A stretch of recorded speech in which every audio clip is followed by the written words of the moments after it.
on, something's wrong. So so then I thought I should. Then I saw like a StreamYard link in one of them, and I said, "Oh, that's why."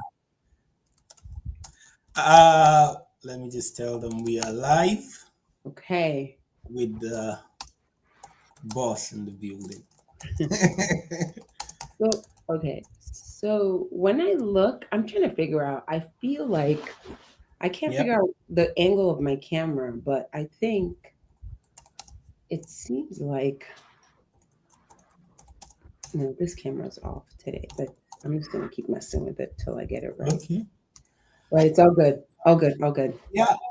Amazing. Sorry, I couldn't attend. And I was planning to attend the rise, but I was looking at the analysis that you did go through. And yeah, I spent some time just looking at the work you've done with trying to get doctors into housings, and you talked about the history. Yes. Of course, America had like significant history. And I think house ownership is still probably a problem. Mm-hmm. And I do have some questions for you in terms of what you're doing in the US and how people down here could, possibly plug into what you're doing. Because people would put a down payment for a mortgage. I mean, this is my opinion. The mortgage in the UK has its own problem. So that would be one of the things I'll be speaking to you about. But specifically, I think for today is just to look at the salaried, medical money. It's really not enough. And I've worked in at least 2 countries now.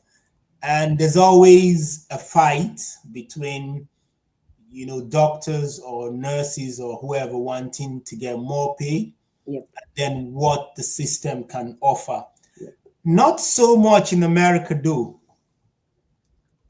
I think the last time doctors went on strike in America was, I think if I remember very well, was in the 80s. Oh gosh, I can't even remember. So not recent. Yeah, so I mean pay-wise, but if you go across where medical care is, there's a decent amount of it that comes from public funding. Mm-hmm. I don't think you would ever get the money that you think sort of work. So that's why this is very important, and you've done so much of entrepreneurship in quite a really record time. So hi everyone. So I'm going to just introduce our guest, who is Dr. Nkem Ezeamama, and she's the Chief Executive Officer of Pheenyx Capital Investment. It's based in Nashville, Tennessee, and Pheenyx Capital Investment is specifically experts in terms of acquiring mortgage, and which we know is difficult for every group. But my understanding is, at least globally, probably more difficult for people of color. I think that's the most, and you found a way to really make that happen. And at the background of that, you've been an emergency physician for a very long time, really. You've been an emergency physician since 2015. That's a long time. That is correct. Yes, and so that would be the equivalent of a consultant emergency medicine physician here in the UK. And you are as well faculty in the emergency medicine, I think, for one of the universities. I didn't put them on here because I wasn't sure about disclaimers. Thank you. I'm not going to spend too much time talking. I think they know me already, but we'll just go to the outline.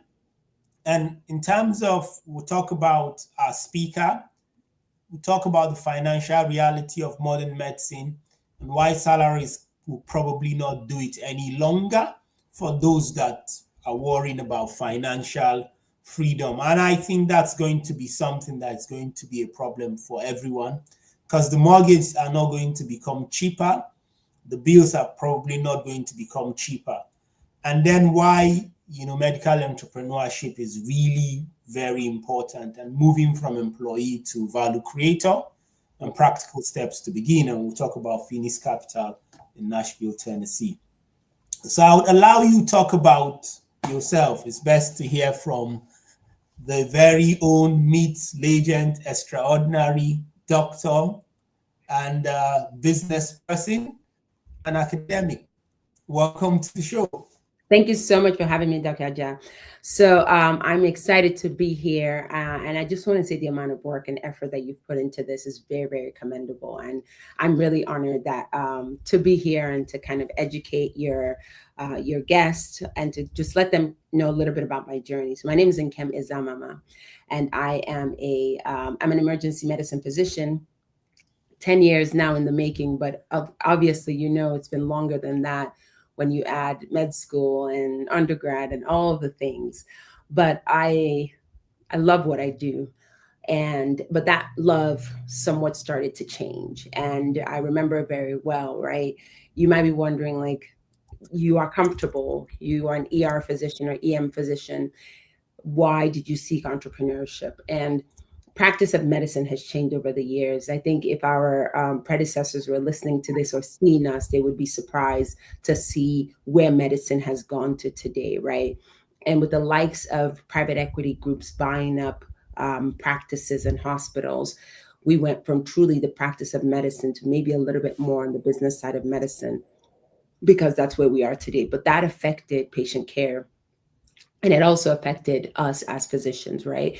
So we got to the point where in the hospital, our hours were cut and our hours were tied to pay, and physicians started getting fired, and all these things started happening. And there was so much more administrative oversight. So if you had asked me 15 years ago, like, I always thought I was going to be just a doctor, and there's nothing wrong with that, right? We get to save lives. We get to make a difference when it matters the most to patients. But, as life would have it, it wasn't exactly what I had planned. And when all those things started happening, I started thinking about life outside of medicine. And I started thinking about how we needed to diversify our wealth, right? Because if you notice, a lot of physicians, and we'll talk about this towards the end, but I think it's important because a lot of physicians, after medical school, you come out, after medical school residency, you come out, you have debt, but you also go from making nothing to making a significant amount, right? And so there's also this idea of lifestyle creep. So you start making more, and so you start increasing your cost of living starts increasing. If you have kids, you're going to private school. If you're buying the biggest houses, and you're almost living paycheck to paycheck, but on a kind of grander scale, right? And so I started thinking about how can I, it really started with a pain point for me. And as an entrepreneur, when you start figuring out how to solve a problem, right, that's when you start creating value. And that's when you have something that the world would want. And so for me, my pain point was I couldn't rely only on medicine, and I wanted to start understanding how to diversify wealth, how to build wealth outside of what you call my 9 to 5, even though I don't work 9 to 5. And that's how I started investing in real estate. But I didn't only do real estate, right? I did, I was in stocks, I was maxing out my 401k, I was in insurance, I did a little bit of oil and gas, but real estate became kind of my main source. And it started very passively. I started as a passive investor, which just meant I worked hard. I took a portion of my money and I invested it in a real estate investment opportunity, like an apartment complex, which is what Pheenyx does. And so then while I'm working, that apartment complex is generating income, and that income is coming back to me as passive income. So I'm not doing the work, but I'm reaping the benefits because I'm part owner, because I invested in it. And so when I saw that opportunity, I kept doing it, and I kind of rerouted some of my money, more of a majority of my funds, and started investing in more properties, right? Because housing is a basic human need, and everybody needs a place to stay. So if you cannot afford to buy, you still need a place to live, and so you're going to rent. So the rental market in the US was booming, and I said, I want to be a part of that. But what I noticed was that there weren't a lot of us that knew about this. We are all medical experts and we know medicine really well, but we didn't know anything else. And so I thought, in addition to figuring this out for myself, I want to bring it to the people who look like me, who work as hard as I do, and to bring it to my community. And I started talking about it, and I started telling people we have to invest outside of our 9 to 5, our everyday, if we're going to really talk about wealth creation, right?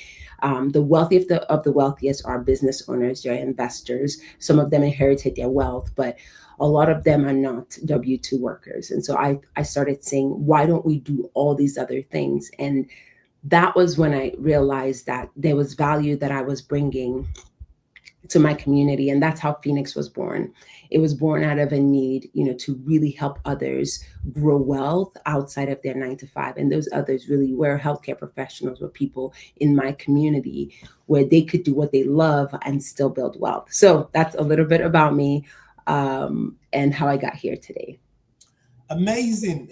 And I think there is certainly people in the UK, maybe a smaller amount on the continent, that may be able to want to invest in Pheenyx. We'll go into that a bit. I've seen bloggers online, they've tried to do what would 100K buy for you in Lagos, and then London, and New York. I mean, the dynamics is different, but it's just saying people are thinking in this direction. Yep. And I mean, I completely agree with you. We spend a long time in this school of whatever. It's probably worse in the UK, because American system, you get down to business and get stuff out of the way. And you spend, and you keep, I've been taking so many exams now. And it feels like, okay, because I used to, when you finish med school, you feel like you have a decent amount of time. Then you need to pass this exam, then there's another exam, and then someone comes up, like they've come up with the robots now. So we have some surgeons that, even if the guideline says, we can do it laparoscopically, if it's not robotic, don't put it on my list, get somebody else to do it.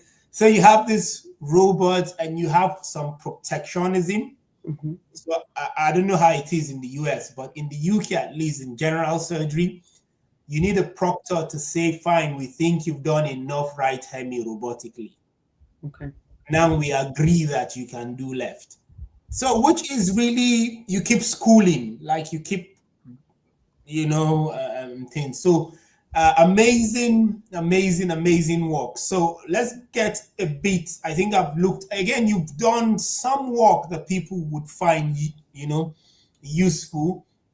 Dr. Nkem is on Spotify, so go listen to it. And I mean, you don't need a new subscription to listen to our Spotify.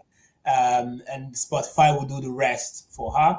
And you have this ultimate passive investor playbook. Could you just tell us what it is? How does it help, that 9 to 5 doctor? Great. It's not 9 to 5, it's 12 to 12. Because I go to, I leave home when I'm on call 6 a.m. and then I'm back somewhere around 9.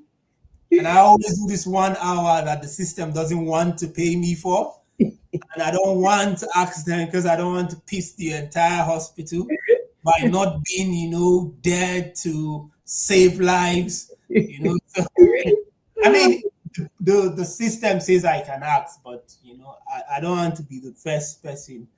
According to Nigerians, not before my mouth, they will hear that. So yes, the ultimate passive playbook.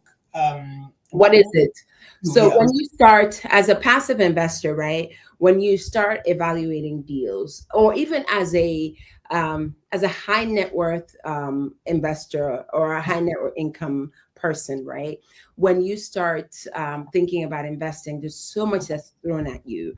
There's all sorts of investing, some good, some bad. So this playbook walks you through how to vet a deal, how to vet a sponsor, how to vet a market, so that you know that as you're investing, you're making the right decision. So it's very, very important, because like I said, a lot of things will be thrown at you. A lot of opportunities will be thrown at you. The question is, what is the right opportunity? So this walks you through red flags, green flags. what's good, what you should do, what you shouldn't do. All of those things are important.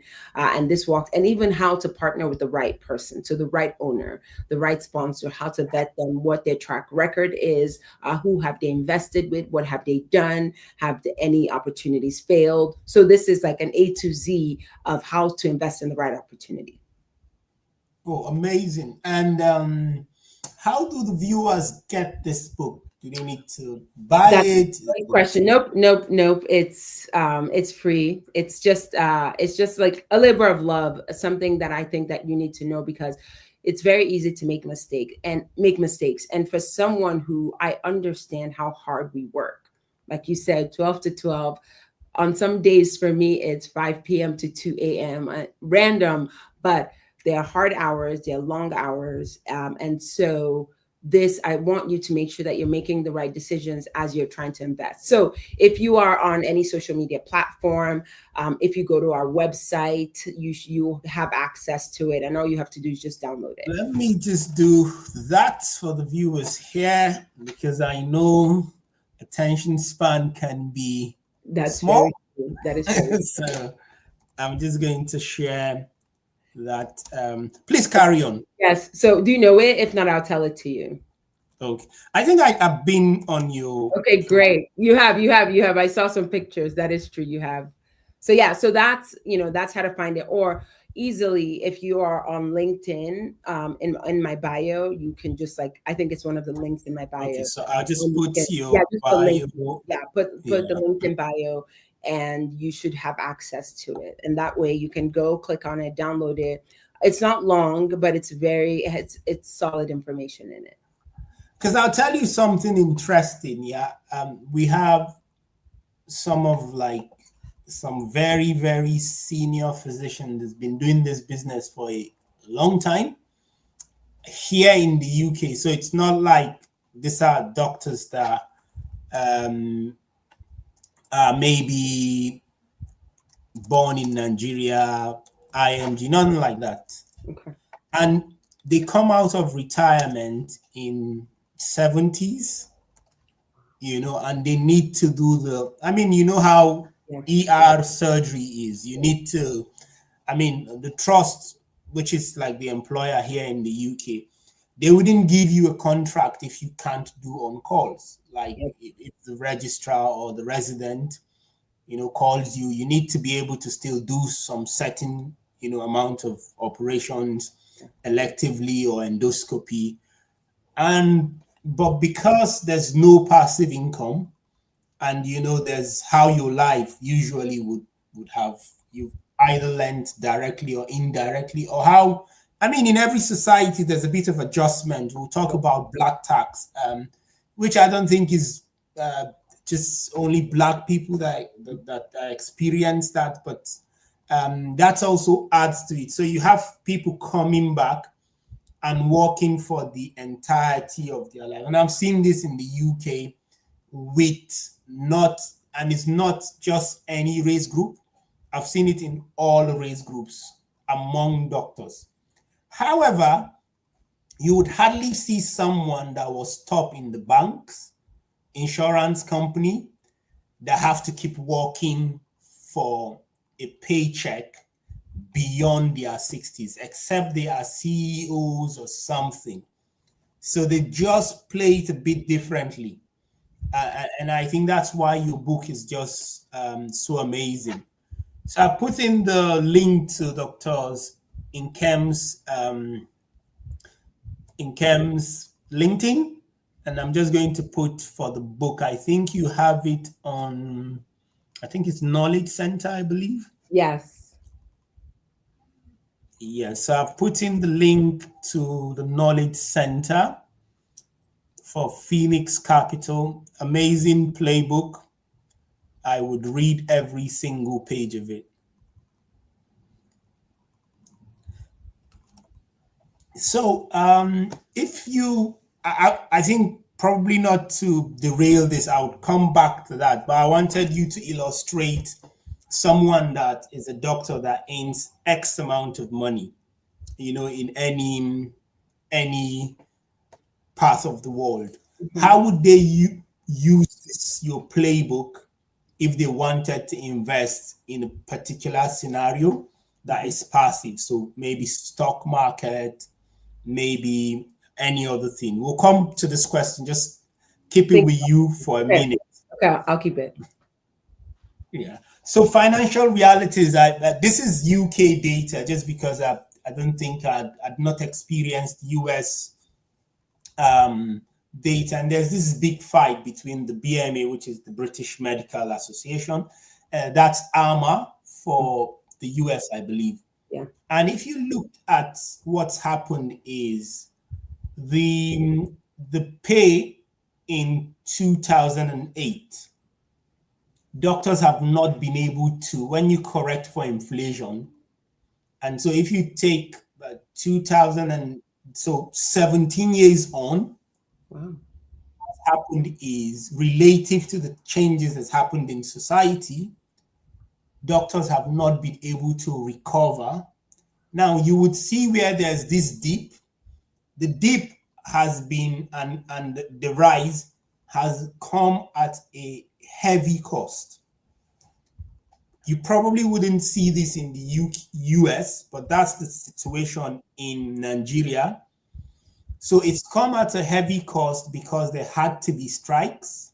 Mm-hmm. And strikes, I don't like to be overcritical, but when you go on strike and you say, I'm not going to do this elective surgery, it leads to some delays, isn't it?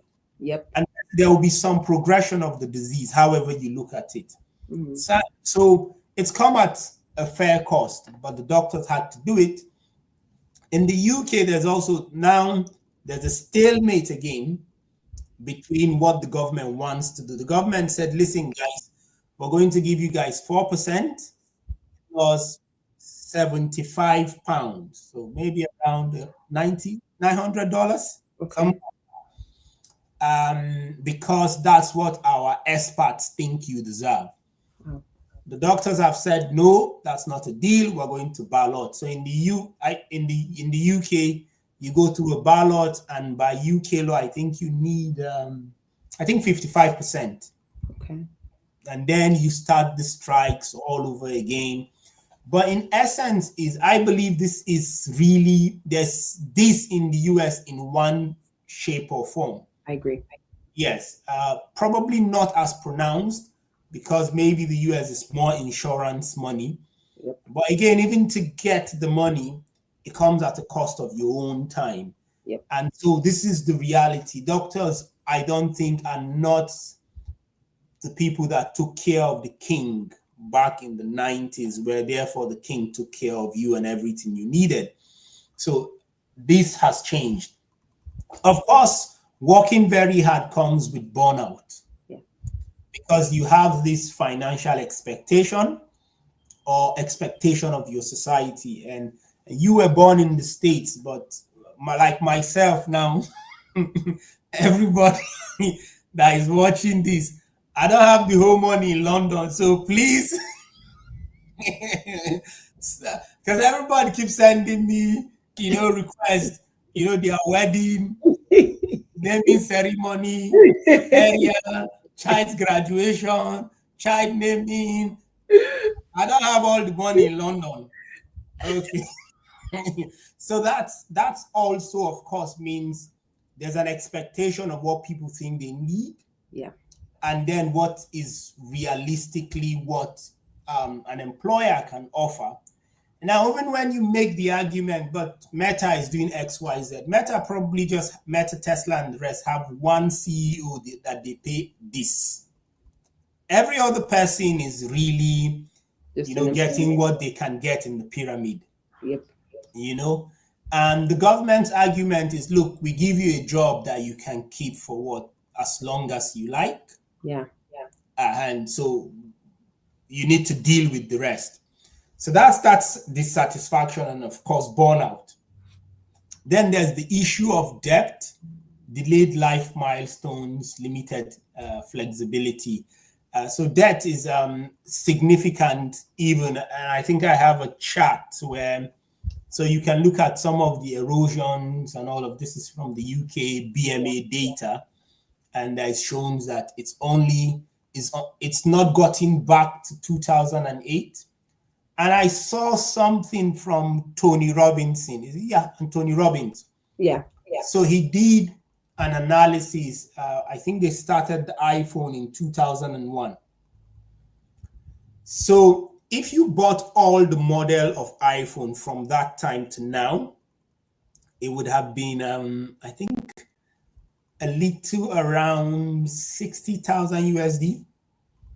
However, if you had the stocks, if you bought the stocks from that time with that amount, it's worth 25 million US dollars. How many people did that? Probably. When he said it, it was extraordinary knowledge, and I think there were people that probably could afford the iPhone. So in fact, some people could have bought iPhone and bought the stock at the same year, because they would have this new version every year. Yeah. And Apple, for instance, has continued to grow, and some of the companies have grown exponentially, at all of that. So again, burnout, I think we've talked about. People know how much medical work can lead to burnout, and those are just. I want to touch on this just a little bit, and yes. Especially and I don't negate any field of medicine, but when you think about the emergency room, right? We see the worst of the worst, and we see death quite often. And so, and then when you think about the kind of the hours that we work, right? So, the emergency room is covered 24 hours a day, which means that at every second, there needs to be some sort of, there needs to be a physician in the hospital, which means that you will work holidays, you will work weekends, you will miss out on a lot of life, right? And we'll talk about that a little bit in limited flexibility, but and so when you feel like, again, it goes back to value, right? When you feel like that value isn't worth what you're doing, right? Or the pay doesn't amount to that, there's a level of resentment that comes with what you're doing, which then leads to burnout. And you start questioning, what is my reasoning for doing the thing that I'm doing, this thing that I love so much, right? I read a study that said, and this is across all physician specialties, the American College of Emergency Physician, I think, put this out, and they said 300 to 400 physicians die from suicide every year. That is very heartbreaking, right? Because these are people who decided that, like, I want to make a difference in the lives of others. I want to somehow touch lives at the hardest part of people's journeys, which is when we see them in the hospital. And to think that every year, 300 to 400 of those people end up taking their life for one reason or the other, it just makes you pause and realize, well, what are you doing? What is the reason behind the thing that we're doing? And we don't talk about it a lot, but mental health, has now become something that we really need to talk about when we talk about burnout, because, like I said, you see the worst of the worst, right? You're the person who diagnoses someone with cancer for the first time, who came in with like a little belly pain. You're the person who, like, the family member is like visiting for Christmas, and before you know it, someone drops dead and they start doing CPR and they come to the ER. You're the same person that will give them bad news.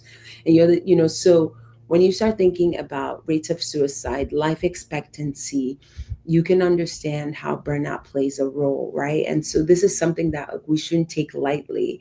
We shouldn't take lightly at all. And we need to figure out a way to curb this. And that's the truth sometimes why a lot of physicians are looking outside of medicine. It is truly to figure out how to curb burnout, how to increase their financial satisfaction, because right now we feel like the value that we are creating doesn't equal the pay that we're getting. So that's something to just kind of think about as you try to understand burnout and financial dissatisfaction.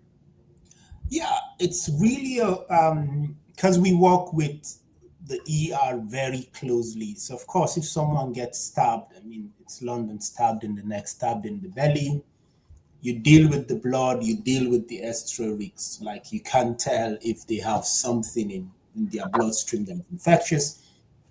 Then you deal with, I mean, the waiting times in ED in the UK is extraordinary. And so we have waiting times in my hospital as long as 12 hours. Wow. I mean, how patient can someone be? Yeah, I mean, it's not so funny. It's not, you see, it's perspective because I complain about mine, but it's not 12 hours, you know, yeah. on a bad days, 4 or 5 hours, you know, I and mean, that's amazing. 12 hours. Yeah, 12 hours. And then we come down because there's so much uh, acute appendicitis in London, perforated and stuff. And so that's for the ED to see and say, fine, we think your appendix has something wrong. We need to get gen surg to come down and then take you out of ED and go sort it out. Then sometimes there's no bed. Then you need to call another person who's a bed manager. So, I mean, I am tired covering the entire hospital, isn't it? I mean, just how, so everyone is like really high pressure. yeah. ED is tired. Hospital management is tired. Of course, patient is annoyed. I've been with this pain for the last 8 hours. You need to do you need to bloody do something. That's how Brits will say it. Yeah. And then, so the whole place is boiling. Like you could feel the tension within the room. And then occasionally, sometimes you have corridor care. I'm not too sure whether you have that in the US, but what it really does mean is certainly they look for beds and then people keep waiting. And then the nurses are overwhelmed. So some people may not have as much blankets as they should. And so regardless of how, you begin to feel tired, Yeah. you begin to feel exhausted, and and then the system, of course, each of these costs money. Like it costs a lot of money to train just one doctor and get them to specialize, and then for that doctor to go and kill themselves. It's a really tragic loss for their families, for the work they put in. But the reality is these things are happening because the balance, I believe, has been lost.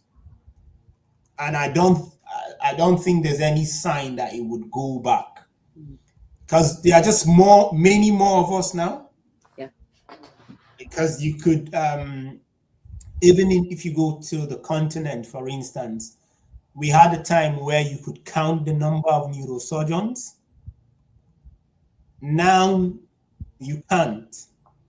So it's becoming, in fact, there's a very senior Royal College of Surgeons that said, listen, you have to come to accept that medicine is more a business now than a profession. So they want to count your hours. They want to count your mortality. So if you're a surgeon, they want to count how many operations you do. They are not too keen whether the gallbladder you did is the most complex. How come Nkem is doing 40 consistently and you're trailing at 18? Is there anything we can do to help? So you begin to realize that physicians are beginning to think everyone is like, you can't ignore the stats. Why? Because you are being used to create stats, and these stats are being published.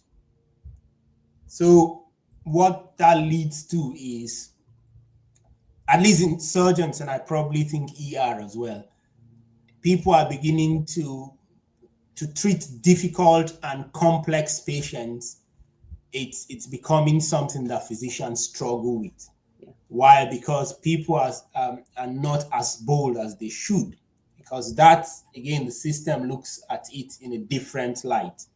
So all of these are things that I believe physicians of our era need to consider, in their careers more seriously. So we'll just look at, of course, rising cost has been another thing. I'll probably not spend too much time. Here, however, I mean, the medical student debt, even if it's not for anything, I think you just need to be an entrepreneur, just even if it's just to clear your debt. I would think, especially in the States. And I walked even out. if, I think I left with,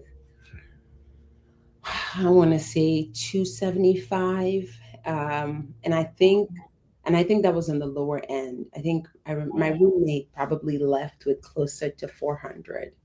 How do you wow, start? How do you start?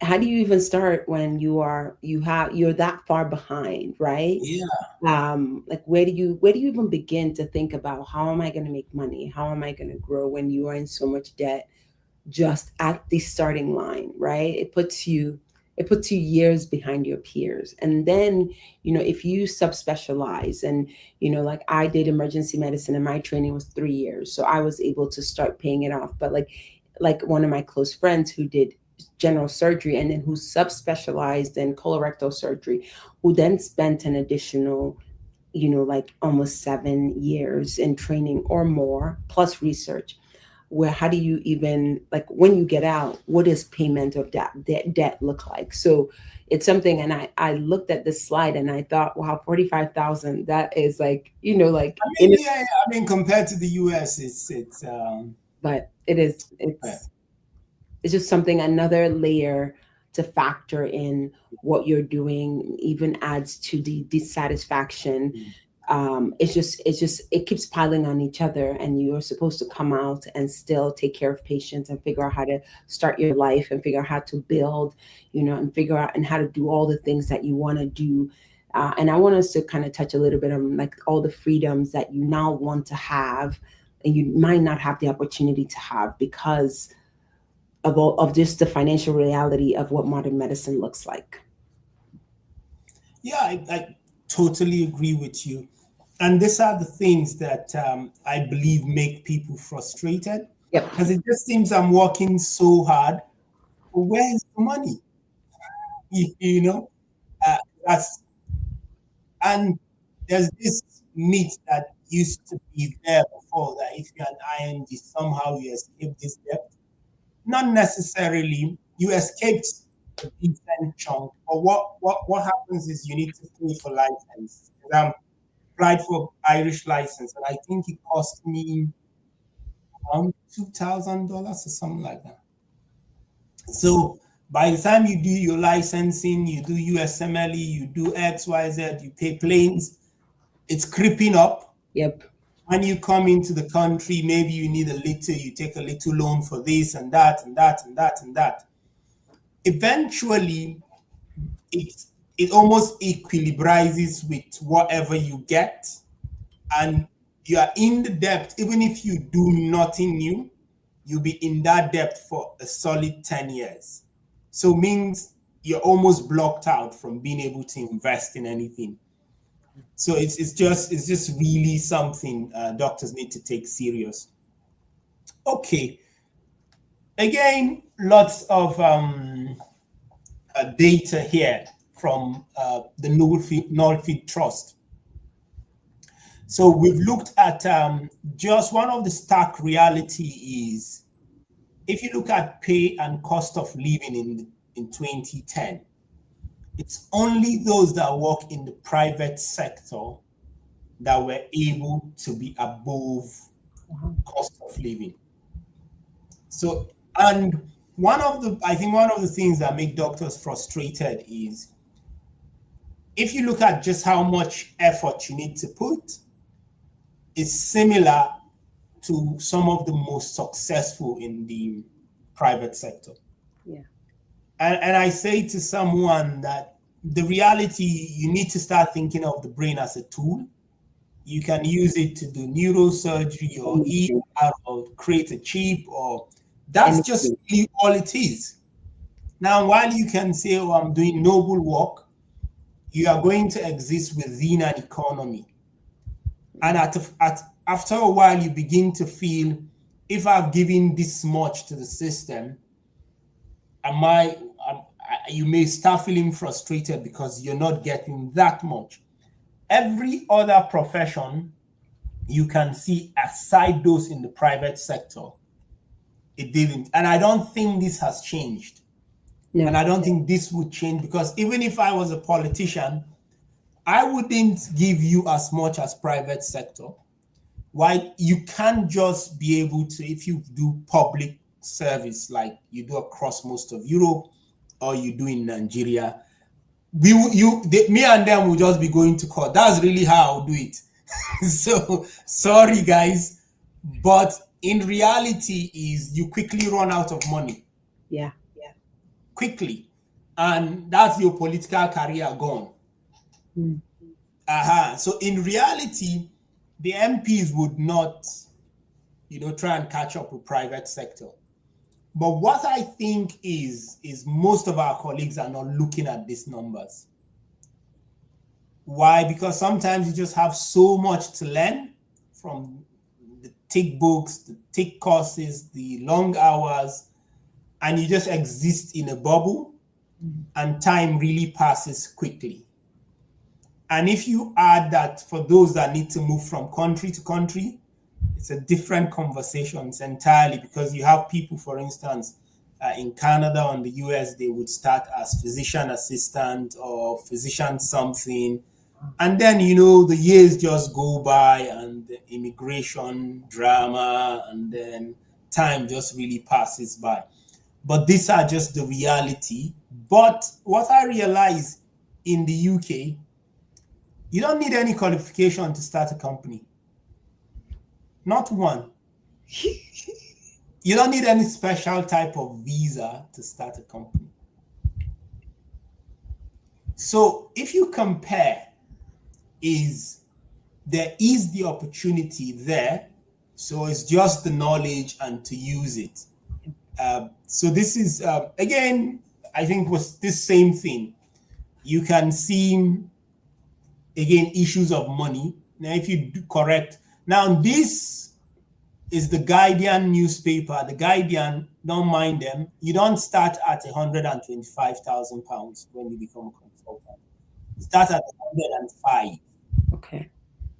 And then in the UK, it takes probably twice the time, because there's all of these rules that mean that they don't pay you that much until you work for this number of years.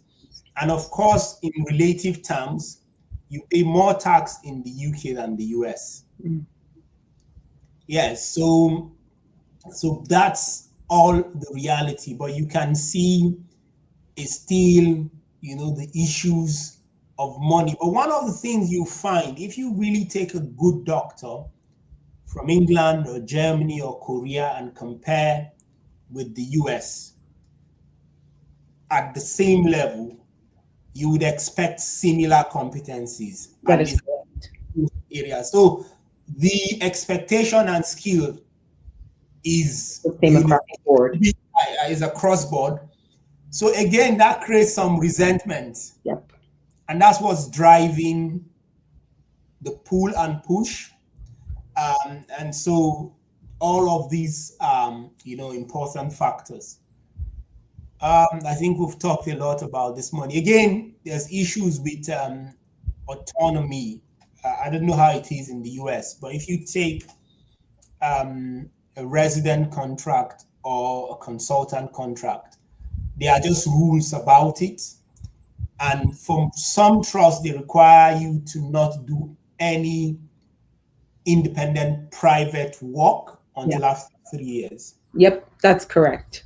And then they get you to sign this contract and all of that. So, I mean, I would think the 3 years is probably what's that most productive time when energy is high, drive is high, motivation is high. And now after the 3 years, what happens? Zeal is out, at least in the UK system. So the way it works, I don't know how it works in the US. If you're not in the game, they keep your stats. So what happens is the insurance people, if you're not doing private practice, what happens is the people that are doing private practice keep stacking So all they tend to give them all the patients. So even when you are now eligible to do, you would now need to accumulate a decent traction of patients.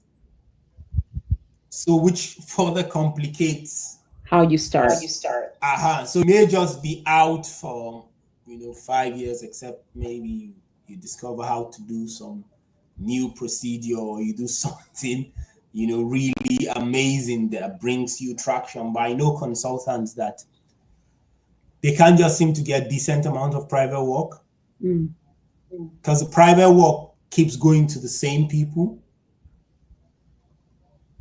So yeah, so those are some of the, and again, I think we've talked about this is just UK data showing there's not enough, for instance, doctors, nurses. So what that really 100%. means, There's truly not enough for the population, the growing population anywhere. And so you're finding, we are now bending the rules a little bit to figure out who can help in the practice of medicine to take care of patients. And just kind of understanding the limited autonomy comes from being a trainee, and that is very understandable. When you're young and when you're fresh out of school, you have zero autonomy because you need to learn, and you need to be able to take care of patients well so that you don't hurt patients, right? Because at the end of the day, it's do no harm.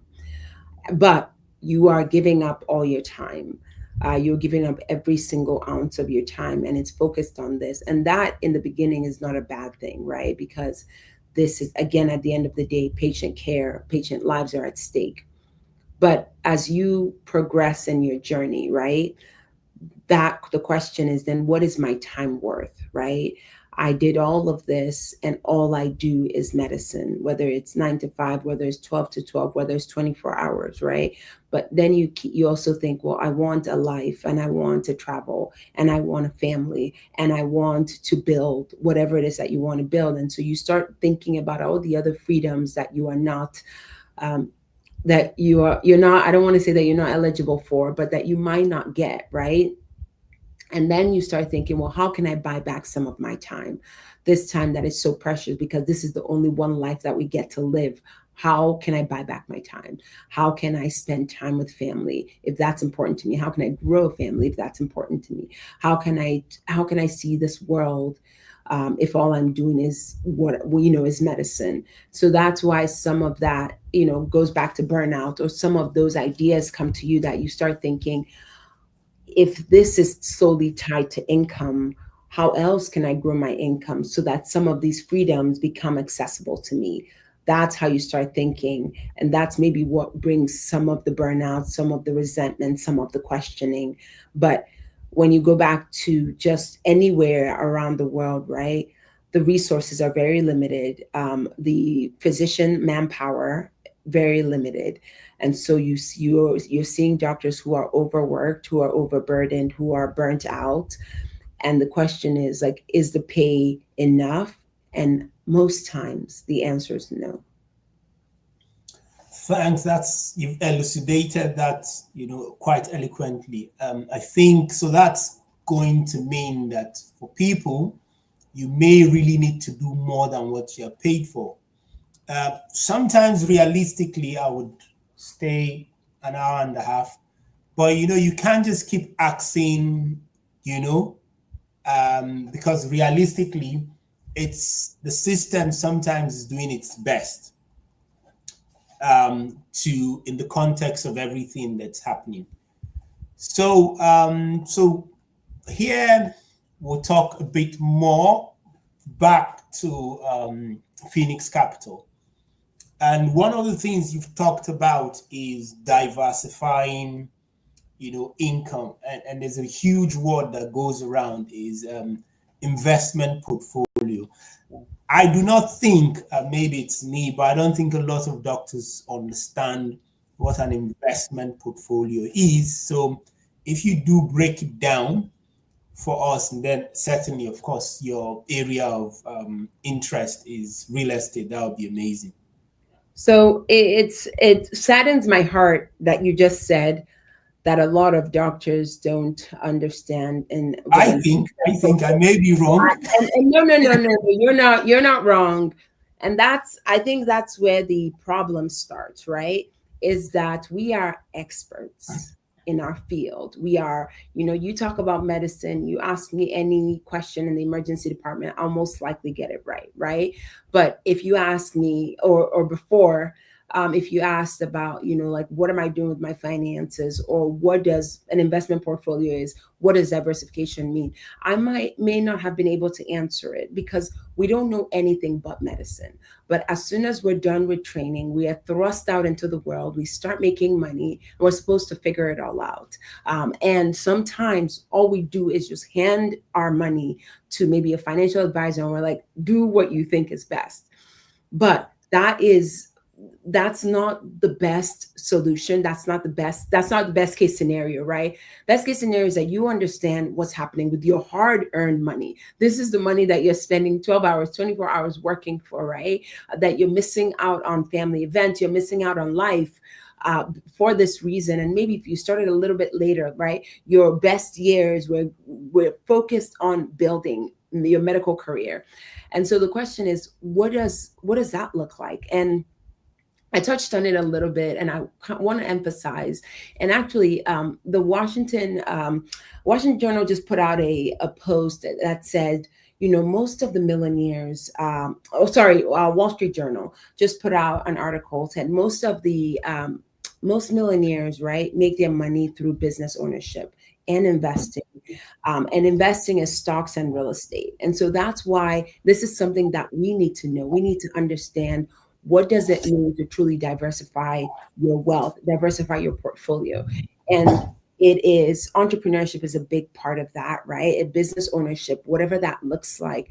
But it's also, starting to figure out how you can reroute your funds to a real estate portfolio, to a stock portfolio, to start building outside of your 9 to 5, right?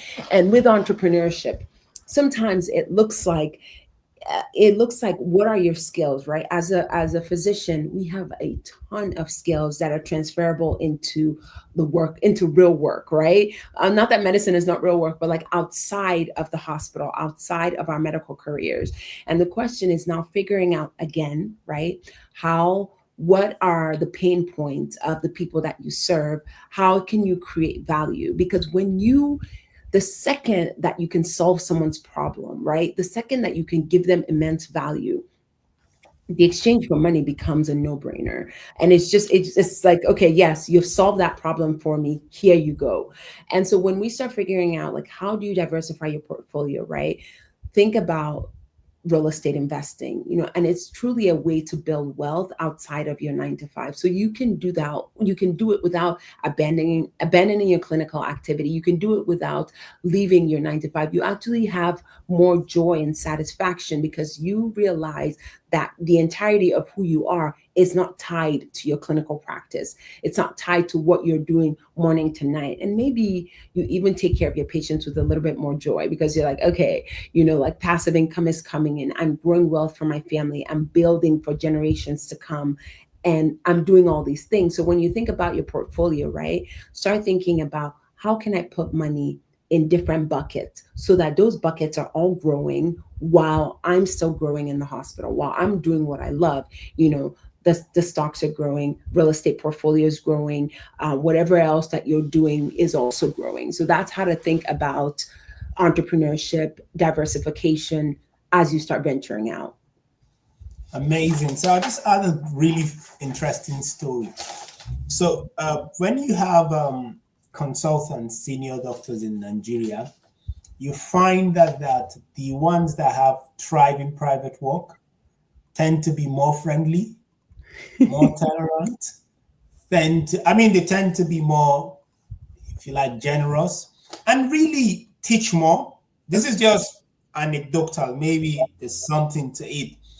But I think it touches on the fact that you said. I really realized, when I started doing more entrepreneurial work, I really loved going to hospital more. So did I. And I just enjoying the chat with the patient. So it comes because I'm not under pressure. about anything. I just want to enjoy the time. I want to, for instance, I'm interested in the case. I'm happy to stay here all night and beyond. And it goes back to when I was young, and anyone would say this, at least in the Nigerian context, you found the most friendliest were the ones that had some sort of business. They teach the most.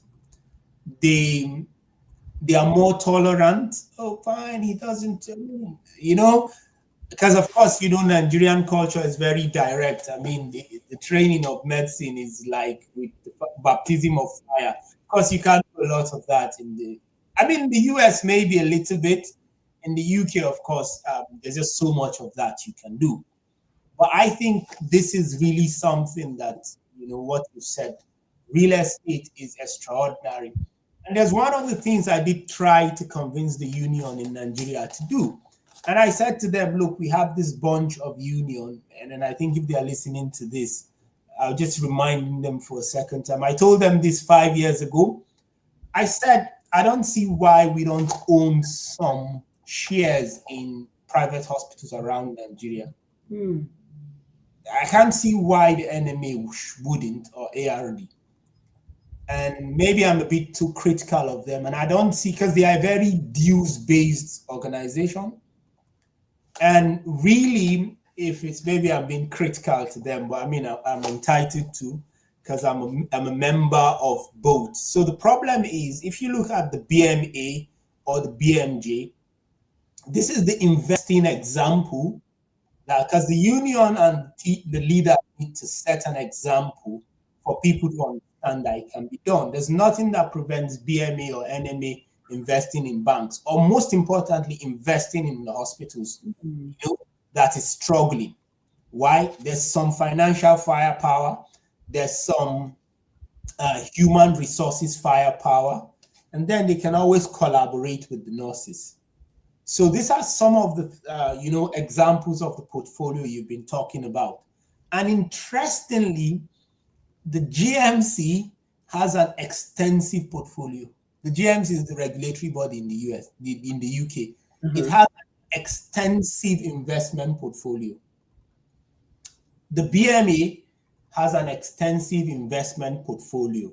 They've got money in everything. They've got their hands in everything. The Royal College has an extensive investment portfolio.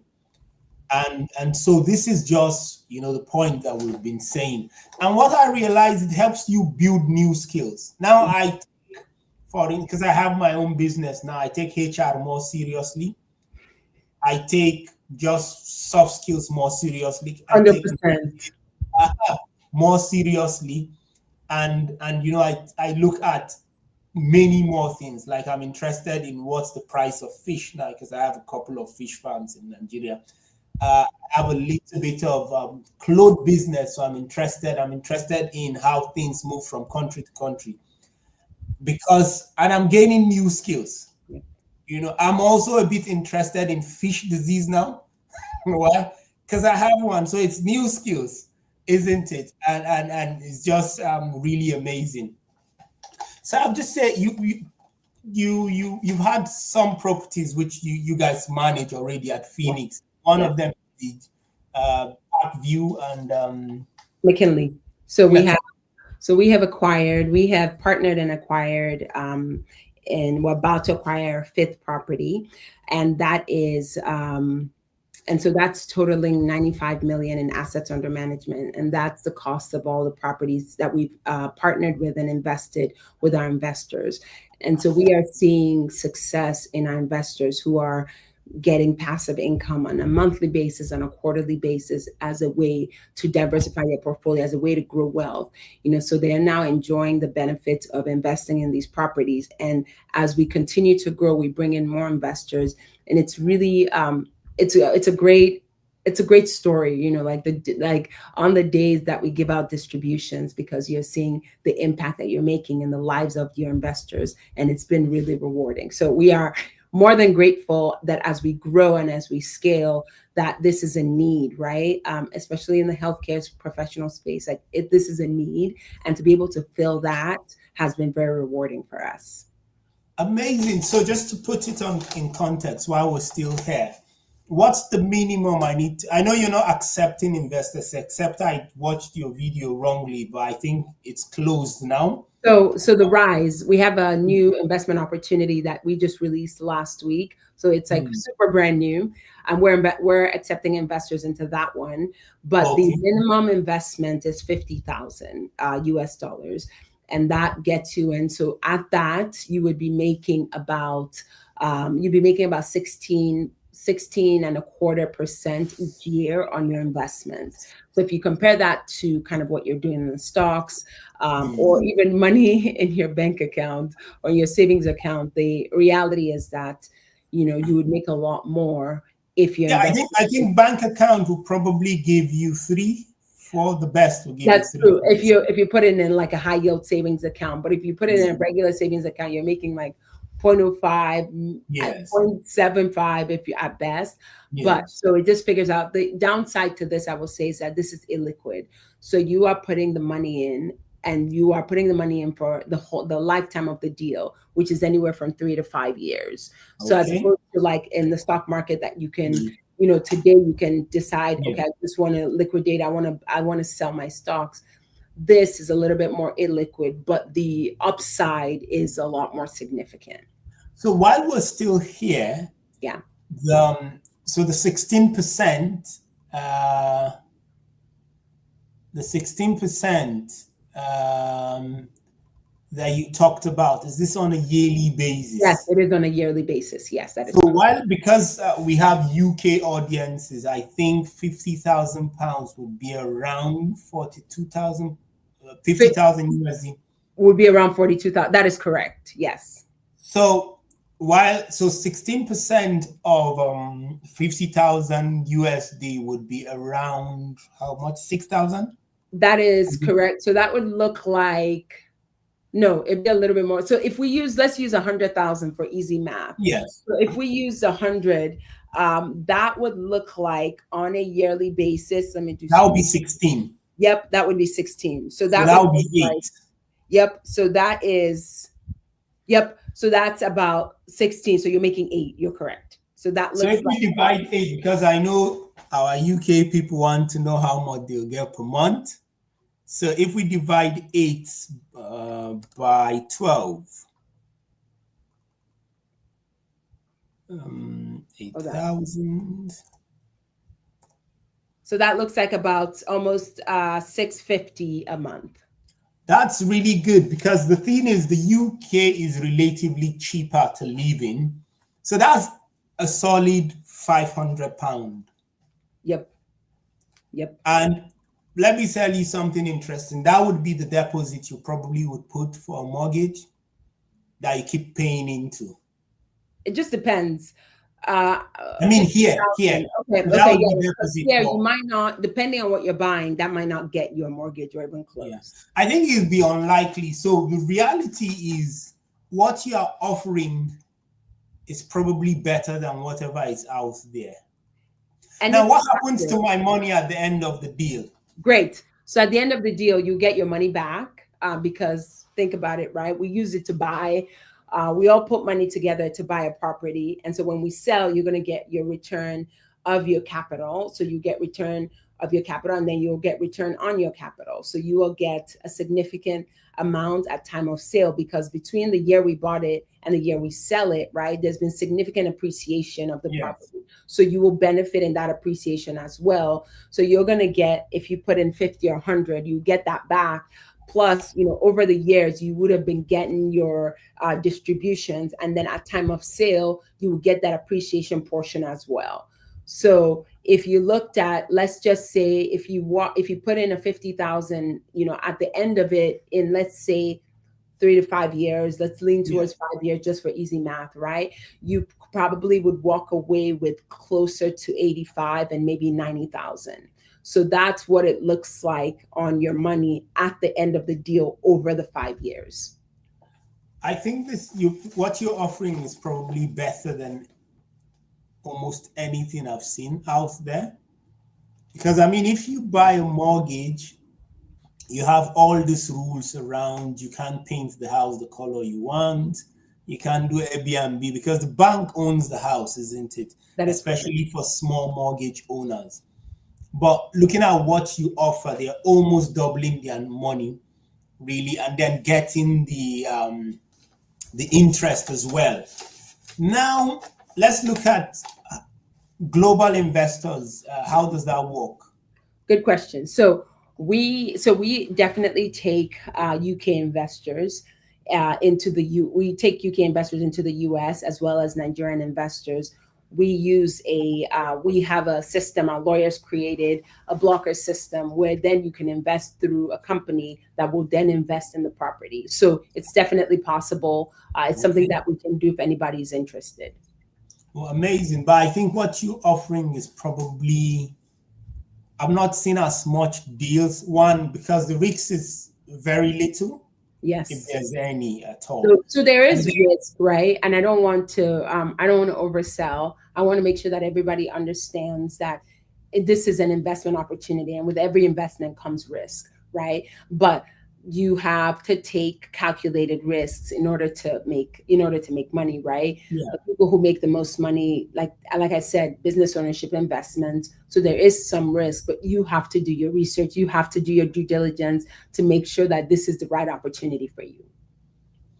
Now, I think without going into too much details, is it blocked out? What happens if someone says, I changed my mind? How does that work? Okay, good question. I think they need to email you and get this one. So that's a really good question. And I said it before, right? This is pretty illiquid. So that means that you are committing for the lifetime of the deal. Okay. And that means that if this is truly disposable income. So, and you and I will have a conversation before. If you also don't meet the criteria, then this is not an investment opportunity for you. And this is not money. You're not taking money out of your savings account, or no, you're not taking money out of your emergency funds to do this, right? You are truly taking extra income that you have that is not doing anything, and that you can use to do something better, which is make more money, which is invest it passively while you're doing what you're doing. So that's also something. And so because of that, right, you have to understand that it is what we call illiquid. The money is not something that like tomorrow or next. So it's like a fixed deposit for the duration of the maturation of the deal, is it? Yes. That's an easy way to put it. Amazing. So I think amazing properties, certainly I think the US property market is probably one of the most dynamic in the world. And I think people probably will continue to move more, towards different parts of the world. But I think the deal is really a good one, because one of the things I've seen with at least doctors, they are quite really interested in passive, really passive things. Not too many of us would do things that requires management on a daily basis. Yeah. So I think this is something that we should talk more about in the UK doctor space. I think there would be really UK based doctors doctors are keen about anything real estate. In fact, one of my colleagues was just telling me how he wants to buy a house. I think he should think of these rather than paying into mortgage that doesn't really multiply money. And you have inheritance tax after you've had it for like 35 years and paid it off. You can't give it to your children without inheritance tax. At least in the UK, I'm not sure about US law. Yeah. That's interesting. Yeah. So if you give your house to your children, the government will charge them inheritance tax, and I think it's about 40%. And of course, the house would have, if you had it for that long, appreciated. Yep. Then don't forget, England is a very old country. So the buildings are they're not new. If you add, some 20, and your buildings, some of them are as young as 5 years, 10 years old. Yes. The one we're acquiring is very brand new. It's two plus years old. So very brand new. We bought it in 2022. So just a little over 3 years actually. So amazing. I think it's really good. I mean, compared to everything, because it's only fair to compare it with other things there. So I think we've talked. This is just a bit of information. I think one of the things that we probably do, all of us, is we probably look into the tunnel too much, Yeah. and one needs to have a more broader picture. I just think it's we've had a really good conversation that's looked at everything. People are, as well, fear failure, Yes. Yeah, imposter syndrome. I I agree. think imposter syndrome should be taken as an opportunity, a learning time, and it's probably an inbuilt-in mechanism that says, look, you need to earn your right to be in the space that you want to be. Yeah. And I mean, I know not everybody likes him, but Jordan Peterson did have a clip where he talked about it, and he said, listen, yeah, because the reality, if you're new into something, you're actually an imposter. Why? Because you are this. However, you want to Be come that. into where you are that, Yeah. and the transformation from this to that, you know, means you are really a guest until you become welcome in new reality. Let me add to that real quickly. And that is that I struggled with imposter syndrome for a bit.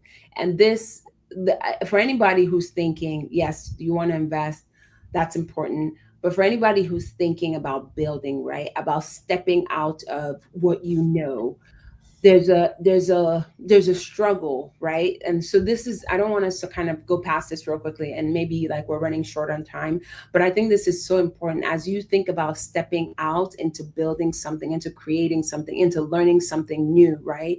You have to truly let go of this, I, I'm a doctor and that's it, right? That mindset that I can only do one thing, I've only done one thing, that is such an incorrect mindset, and it's so limiting. It's one of the biggest limiting beliefs that you can hold on to, is that all I did was medicine, therefore all I can do is medicine. It's not true.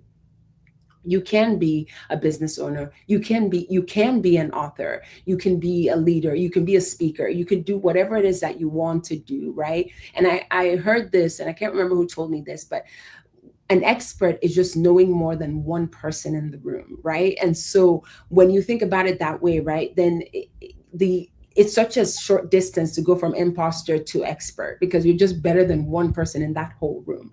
And so that idea, I've held on to it so much, and it's helped me, it's kind of given me wings to fly, right? That I can become this expert, I can become this person who knows. And obviously, right, we are physicians, we're healthcare providers, and we want to be the best of the best. And so knowing more than one person is not enough, right? If I'm going to lead people to come join me, then I want to know the most, right? And I put a lot of time, effort into building Pheenyx into that, into the real estate investment opportunity and company that it is today.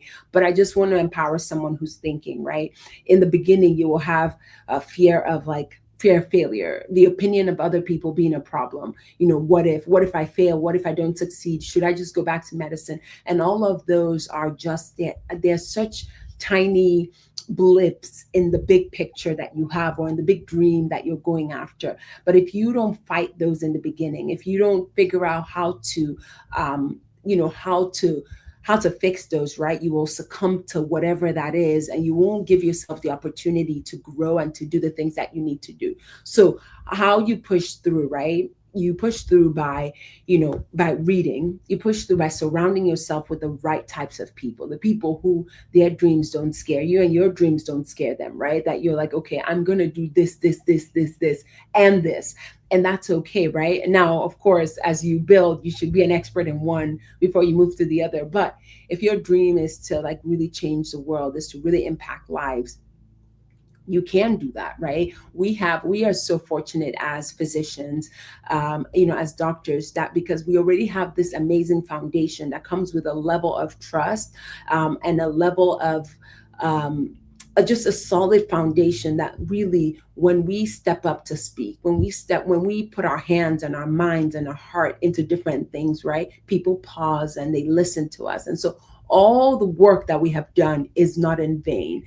It is to help us do whatever it is that you want to do. And so don't take that for granted. Don't take that lightly, and use that as rocket fuel to do whatever it is that you want to do, to become that value creator, right, that you know that you can be. Because at the end of the day, your deep seated goal and your deep seated vision and mission is to help someone else solve a problem that they have by creating that value for them. So as you think about building, as you think about doing, as you think about creating, you will have struggles and you will have fears, but please don't let that hold you back, especially if you have something really amazing, something cool, something beautiful that you want to share with the world. Oh, just so beautifully put. So I think, yes, really, this just a summary in terms of moving through reading. I would traveling as well. I Yeah. found if you move around the world, for me, maybe it's just my ritual. So sometimes I would go to as part of a city that inspires me. So it's like I take energy from nature, and then Yeah. it could be beautiful cities, and it could bring you creative sport. The other thing again is I think one of the things we lose after a while is as you become better at doing medicine, you lose your ability to become a student of your craft. Mm. And I think that's one of the things that make people struggle to get into new stuff. When I wanted to start building farms, I bought fish building farms books.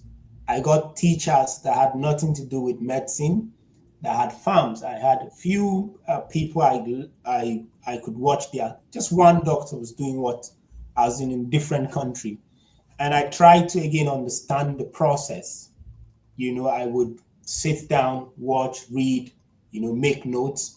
And I also realized that with everything, patience and persistence, I think Jay-Z said this, that the only thing that will get you through this is patience and persistence. Mm. Sometimes, as much as you want the universe to give you something, in my opinion, you must convince the universe, the gods, whoever, or the bosses even, how much do you really want this?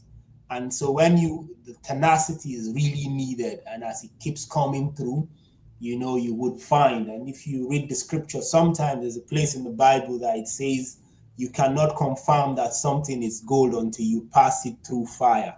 And therefore, when it comes on the other side, it's still gold. And if it's silver, it will still be silver. If it's bronze, it will be bronze. However, if it's wood and porous, it will burn and become ash. So these things. So I think, like you said, doctors have all of the resources to excel. However, people must be open to readapt their skills, to go back to the very basics, to be students of craft, and give the process the time it deserves. Americans say, do the research, put in the work, or nobody would out-hustle me. Nobody out-hustles you. So amazing minds. So same thing.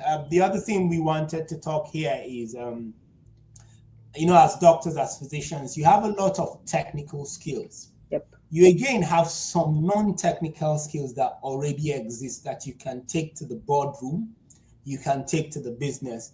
I don't think there's anyone, you can correct me if I'm wrong, that gets more training on communication than we.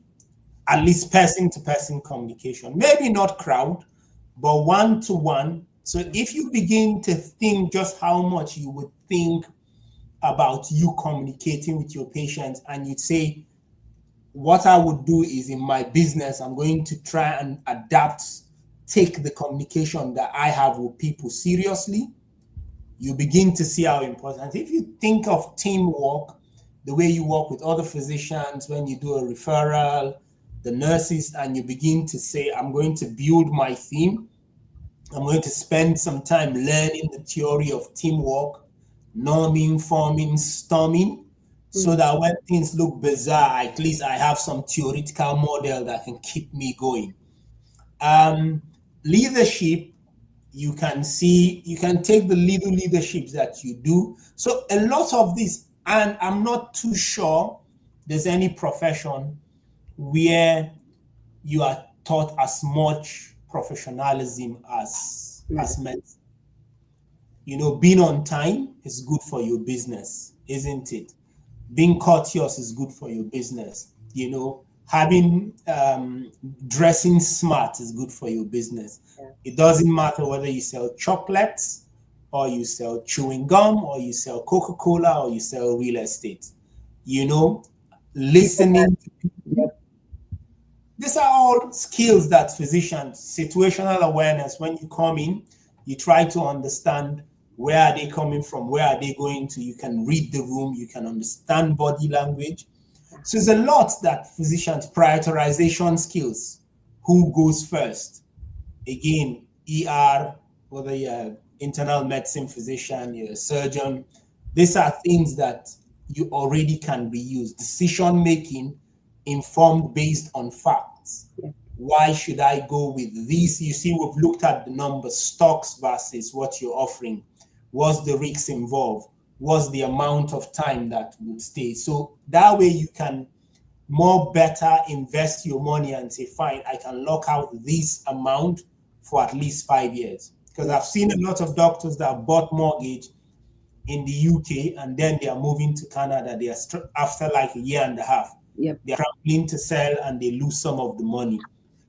So these are just some of the points. Same thing, putting a bit of imposter archetype, but this is just for probably knowledge and things to do that can help with, you know, dealing, you know, focus, being able to focus on zoning, you know, looking at details. Again, I've not seen too many professions that you can look at details, which means that if you go to a field, you can take a contract. Even if I don't understand it, what do? I would create, what's the sub-paragraph you tell medical students to do, and then I keep summarizing, what I understand. So when I go to, because the patients do it, so I copied it too. When some of my patients come, especially, you know, patients in they will have all the questions they want to ask.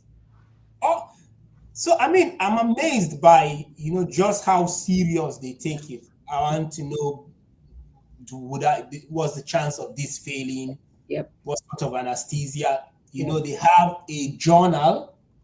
They write it all down. And so it's, again, same thing. You have these details, small print, you know, moving it into, as we're just rounding up. So we've talked about, I think, extensively about transferable skills. We have so many of them. Of course, there are new ones to learn. You know, buying and selling is not, I think I have a lot to learn about buying and selling, you know, but there are a lot of skills that are transferable that people can use, of course, mentors. And yes, so here is you again, for those that really want to engage with Pheenyx. Just, I think, beyond even investing, I think the passive playbook is something that they probably, a lot of people should consider getting. And let me say this real quickly. And you touched on it a little bit, which is when I started thinking about venturing outside of medicine, I was fortunate because I had, you know, I had coaches and I had mentors who held my hand and who I was able to look to and ask questions, right? So if you are thinking about, what does life outside of medicine look like? How could I even begin? Just take me up on this offer and reach out to me and have a conversation, and I will lay down exactly how I did it. And you might not be able to use some of the resources and some of the tools I used because it was focused really on building my real estate investment firm, Pheenyx. But I think that a lot of the tools and skills are actually transferable to building a side hustle, building a personal brand, how I started on LinkedIn and how I grew and how I now use that as like a really solid revenue source on LinkedIn, which you wouldn't even understand or know how. But all of those things are important in building a community and building a network of people who want what you have to offer, right? So if you're thinking about it, if you're thinking about, obviously if you're thinking about investing, reach out. But if you're also just thinking about what does life outside of medicine look like, what could that look like, what do I want to do, how do I start, what books do I need to read first, you should definitely reach out, because it's just, it's good, it's great information to pass along to people, because all you need is just someone to tap into that right part of you, or to ask that right question that then just sets the fire blade, right? Fan into flames that thing, that desire that you have in you. So if you're listening and you're like, I really, I want more, right? And I don't know how, I don't know who, I didn't even know that there were people like that that exist, just reach out to me. I'd love to kind of link arms with you as you figure out your next steps. There's actually a song, Reach Out by Nas. And in the song, he said, I'm the good seed. His father is the good gardener. So I the like point, yeah, so I'm the good seed is the right gardener. He talked about his father is a musician. that. And, I listen to anything that has strong message. So his father is a jazz musician. So his father was really the successful person. So he was talking about cradle, how when people move. Uh-huh. So his father, of course, he's a seed of his father. Yeah. And then he's the good seed. His father is the right gardener. So when you have good seed, right gardener, you sprout. You can flourish. And I think there's no probably better way than someone that's walked the path that you've walked, and then you're. Like they would say it in the UK, they point you in the right directions. Yeah. I think the era where people if you do things by trial and error, it's very likely that you would underachieve, because you would burn most of your energy correcting mistakes that you've made yourself. And if you are not lucky, you burn again the resources that you have. Yeah. And you clearly be behind your peers. So Pheenyx, I think we've talked about. Yes, we have. It's what it's done. It's top notch. We've talked about your career and just how much you've supported. You've also touched on the multi-family real estate approach. And I think just beyond that, just being a student of trying to understand real estate, because sometimes I just engage in things because I don't know for other people, but I think knowledge is like an archive. You need to update your database. And so sometimes I just go to get new information. So it starts begin to influence how I consciously and unconsciously think. Yes. And putting it out there. And yes, guys, thank you for listening. Thanks to Dr. Nkem for being here, CEO of Pheenyx Investment Capital from Nashville, Tennessee. Of course, if you are in the States, I would really go to one of your events. And I just think physical events have a different element to them. I agree. They have a different energy in the room, whether you call it psychic energy, but there's just a different energy about them.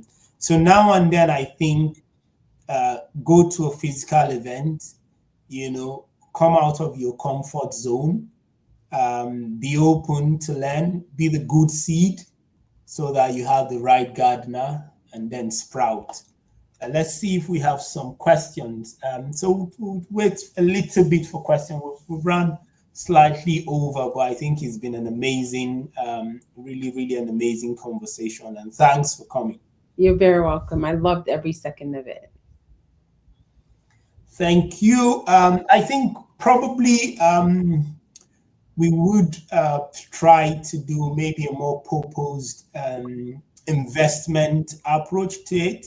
Okay. Maybe for the global audience, we do have, of course, audiences just beyond from a diverse background. So Blacks, Asians, everyone wants to do. One of the recurrent thing is doctors are more keen with passive investment now, because I think it improves the primary work, because then you don't take a shift just because you want more money, and then you really go in and you enjoy, and so the hours don't feel like they're long hours. So I think maybe a session on how global investors, and maybe a little bit breakdown of the maths, because I mean, if I understand the audiences, they'd like to know Exactly. X, how much comes. So what can it do? They begin to say, oh, it would buy milk, it would pay electricity, all these little things. I would think for in America, you have middle America, isn't it? For the middle class, it would really be something. There's a small number. There would be some people that have some of the firepower in Nigeria that would be interested in something like this. In my Nigerian brain, is likely to be for their children. Mm-hmm. That's what I would think. There's a small number, but certainly in the UK, there is really, it looks like an opportunity that I think it makes sense. And of course, people need to do their due diligence, but a bit of breakdown of the numbers would really be good. Okay. Yeah, I'm up for it. Let me know when. Okay, thank you for coming. I think I've kept you long enough, and thanks for really being so kind and generous. You're welcome. I loved it. Thank you so much for having me. I really appreciate it. And this conversation was very much needed from beginning to end. And I hope that this really brings some clarity to the people that are listening to it. Thank you very much. Bye, guys, and thanks to everyone that's tuned in. Okay.